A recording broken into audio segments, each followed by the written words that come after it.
বিসমিল্লাহির রহমানির রহিম। আমি দেশের প্রেক্ষাপট নিয়ে একটা কথা বলতে চাচ্ছি। আমাদের ইদানিং কিছু মেসেজ শুনি, হাসিনা কিছু কথা বলে আমেরিকাকে যদি সেন্ট মার্টিন দেওয়া হইলে বা সেন্ট মার্টিনে আমেরিকার ঘাঁটি করার জন্য সুযোগ দেওয়া হলে ওনার ক্ষমতা হারাইতে হইতো না। আমি এই কথাটার তীব্র নিন্দা প্রতিবাদ জানাচ্ছি। আমাদের দেশে উনি যদি ভালো করত, উনি সারা জীবন ক্ষমতায় থাকতে পারতেন। উনি দেশের মানুষের সাথে, দেশের সাথে ওনার ছেলেপেলার নিয়ে অন্য লুটপাট করছে, সেজন্য জনগণ ক্ষিপ্ত হয়ে ওনার দেশ থেকে ভাগাই দিচ্ছে। এটা চূড়ান্ত সত্য কথা। আর কিছু লোক বলে আমেরিকা, ইউরোপ এ অভ্যুত্থানের সাথে জড়িত। এই সমস্ত কথা যারা বলে, যে পুরুষগুলা বলে, তাদেরকে আমি বলতে চাই, আমি বীর পুরুষ বলতে চাই, আমেরিকা বা ইউরোপের এখানে কোনো অবদান ছিল না। আপনারা মনে হয় কিছু খাইছেন, মনে হয় মাথাটা ঠিক আছে নাকি, একটু ভালো হাসপাতালে যাই দেখি। এই অবদান, এই সরকারকে পতন করার অবদান হলো যে একমাত্র ছাত্র ছাত্রী, দেশপ্রেম যেগুলো সৈনিক ছিল, তাদেরই অবদান। বুঝতে পারছেন? নিজের ক্ষমতার জন্য নিজের দেশকে কখনো ছোট করিয়ে এ সমস্ত কথা বললে নিজেকে ছোট করা হয়। এগুলা থেকে আপনারা অবশ্যই বিরত থাকবেন। এটা এক ধরনের দেশকে, নিজের জন্মভূমিকে ছোট করা হয়। একটু ঠান্ডা মাথায় চিন্তা করবেন। আদিম যুগের রাজনীতি করবেন না, ইয়ং জেনারেশনের রাজনীতিগুলো করবেন। নিজে যতটুকু সমর্থন আছে তাই নিয়ে আমরা কি করব? যুদ্ধ করব, সম্মানের সাথে বাঁচি থাকবো, পৃথিবীর সাথে কমিউনিকেশন করব। ছোট্ট দুটো এক্সাম্পল দিতে পারি। হিজবুল্লাহ, ছোট্ট একটা লিবনান, ছোট্ট দেশ। আমেরিকা, ইউরোপ, ইসরায়েলের সাথে আজকে দেখে ফাল্লা যুদ্ধ করতেছে। ইয়ামান, হুতি, ছোট্ট একটা সংগঠন দেশের ক্ষুদ্র অংশ নিয়ে আজকে পৃথিবী কি অন্যের বিরুদ্ধে জাপাই পড়ছে, যা আছে তা নিয়ে। ইয়ামান আর যদি আপনি লেবনানের কথা বলেন, তার চেয়ে আমরা কিন্তু 500 গুণ ইকোনমির বড়। তাদের ইকোনমি দেখলাম ইয়ামানের 14 বিলিয়ন, লেবনানের 9 বিলিয়ন, 10 বিলিয়ন।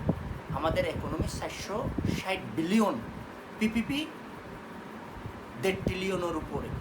পৃথিবীর 35তম স্থানে আছি আমরা। এমন জাত, আর জনসংখ্যার দিকে 8 নম্বর র্যাঙ্কিংয়ে আছি আমরা। এমন জাতকে আপনাদের মতো কিছু সুবিধাবাদী, কিছু থেলবাস ক্ষমতার জন্য জনগণকে ভুলভাল বোঝাইয়েন না। জনগণকে সঠিক মেসেজ দেন, দেশের জন্য, জাতির জন্য, রাষ্ট্রের জন্য কাজ করেন। দেন মায়ানমার 77 বিলিয়নের ইকোনমির একটা দেশ। পাহাড়ে মাহারে বড়া, রাস্তাঘাট নাই। তারা আমাদের দেশের সাথে কিন্তু বাড়াবাড়ি করতে চায়। কেন? আমাদের একতা না থাকার কারণে। আমাদের দেশটা দেখেন, আলহামদুলিল্লাহ, কত সুন্দর সব কিছু মিলাই। শুধু আমাদের গৌরবদ্বন্দ্বর কারণে আমরা আজকে বিশ্বর কাছে প্রশ্নবিদ্ধ।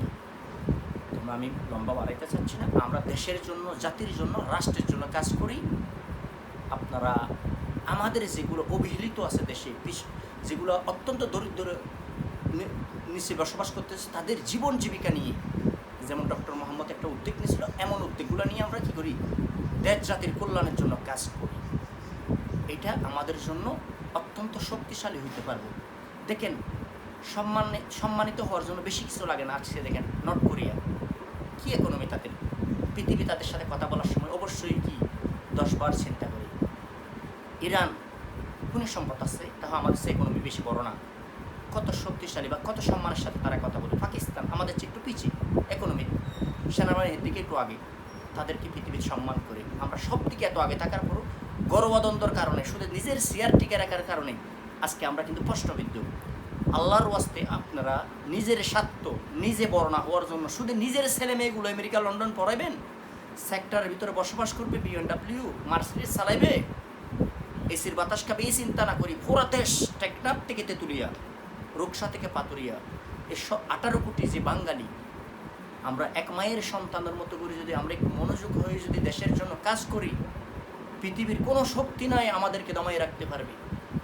1,20,00,000 অধিক আমাদের প্রবাসী বাইরে আছে। দেখেন, একজন যদি দৈনিক $5 করিও দেশে পাঠায়, মাস শেষে কত বিলিয়ন ঢুকতে পারে? এগুলার ভিতরে গর্বদ্বন্দ্ব। ব্যাংকের মাধ্যমে টাকা দিতে গেলে ঠিক সময়ে টাকা পাওয়া যায় না, বিভিন্ন ধরনের ডিস্টার্ব হয়। আমাদের যেগুলো সেবামূলক প্রতিষ্ঠান আছে সবগুলোর মাঝে ভালো লোকগুলো বসা। আর আমি বিশেষ করে সবাইরে বলতে চাচ্ছি, যেগুলো সঠিক লোক, যাদের ভিতর তাকওয়া আছে, দেশপ্রেম আছে, ভালো লোক, তাদেরকে কিন্তু ক্ষমতার আসনে বসার আগে কিন্তু কোনো ধর্ম দেখি কাউকে কিন্তু কি করবেন না, মূল্যায়ন করবেন না। লোকটা কতটুক সৎ সেটা দেখবেন, কতটুক দেশের জন্য, জাতির জন্য তার ভূমিকা রাখতে পারবে সেটা দেখবেন। কার কাছে দাঁড়িয়ে আছে, কার কাছে টুপি আছে, কে পায়জামা বললো, কে পাঞ্জাবি বললো, কে মুসলমান, কে হিন্দু, কে খ্রিস্টান, কে নাস্তিক, আমার দেখার বিষয় না। আমরা এই দেশে জন্মগ্রহণ করলাম, আমরা এই দেশের নাগরিক। আমাদের স্বপ্ন এই দেশ পৃথিবীর সাথে প্রতিযোগিতা করি, কিন্তু সম্মানের সাথে আমরা বাঁচিয়ে থাকবো। আমাদেরকে মানুষ দেখলে, এয়ারপোর্টে যাওয়ার সময় থেকে ইমিগ্রেশনে দেখলে, পাসপোর্ট দেখলে যেন আমাদেরকে হাসি দিয়ে কথা বলে, আমাদেরকে দেখলে যেন অবহেলার নজরে বা পিছনে দাঁড়াই থাকেন, 20 জনের পরে তোমার দিচ্ছি, বা তুচ্ছিল্য তাচ্ছিল্য যে না করে, এদিকে আমাদের মনোযোগ দিতে হবে, ঠিক আছে? আর ইন্ডিয়ার সাথে আমাদের কোনো দলের বেশি এখন বৈঠকত বসার কোনো মানিয়ে হয় না। ইন্ডিয়ার মতো থাক, আমরা আমাদের মতো থাকি। আমাদের দেশে নির্বাচন হবে, নির্বাচন হলে জনগণ যাকেই ভোট দিবে তে ক্ষমতার আসনে পবিত্র জায়গায় বসবে, বসার পরে তে পবিত্র দায়িত্ব পালন করবে।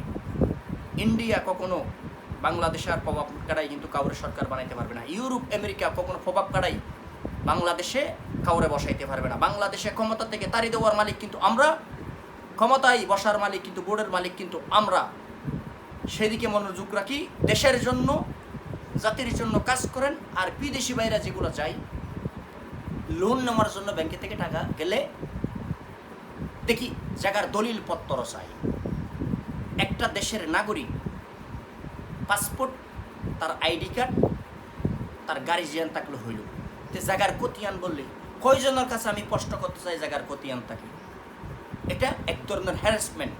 একটা নাগরিক হওয়ার যে মৌলিক অধিকারগুলো থাকে, আইডি কার্ড, পাসপোর্ট, তার মা বাবা বা ভাই বোনের দেশে থাকলে তো এই দেশের নাগরিক, তার কেন দলিলপত্র লাগবে? ঢাকা 2,20,00,000 মানুষ বসবাস করে, 20 লাখ মনে হয় বাড়িওয়ালা, আর 2 কোটি বাড়াটি। ওনারা যদি বলে যে একটা দলিল নিয়ে আসেন, কোত্থেকে দলিলটা আনবে?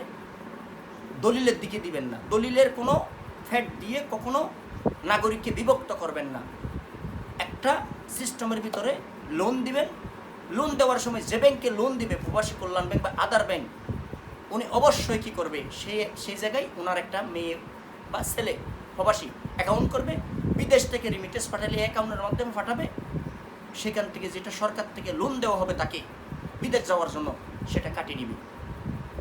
আর উনি যদি 1 মাস, 2 মাস, 3 মাস টাকা পাঠায় নেই, ওনাকে ওনার যেই নম্বর থাকবে বা ওনার ইমেল থাকবে, ওনার যোগাযোগ কন্ট্যাক্ট নম্বর দেওয়া হবে, সেখান থেকে ব্যাংকে থেকে ওনার ইমেল করবে কি আপনি টাকা পাঠাচ্ছেন না কেন, আপনি গেলেন দেশ থেকে, আপনার ভূমিকা দেশের জন্য কী রাখলেন, এমন করে কি করবে, তদারকি করবে। দেখবেন যে আমাদের এই সোনার বাংলায় হবে। এই বলে আমার বক্তব্য শেষ করলাম। আল্লাহ আমাদের কল্যাণ করুক। আসসালামু আলাইকুম।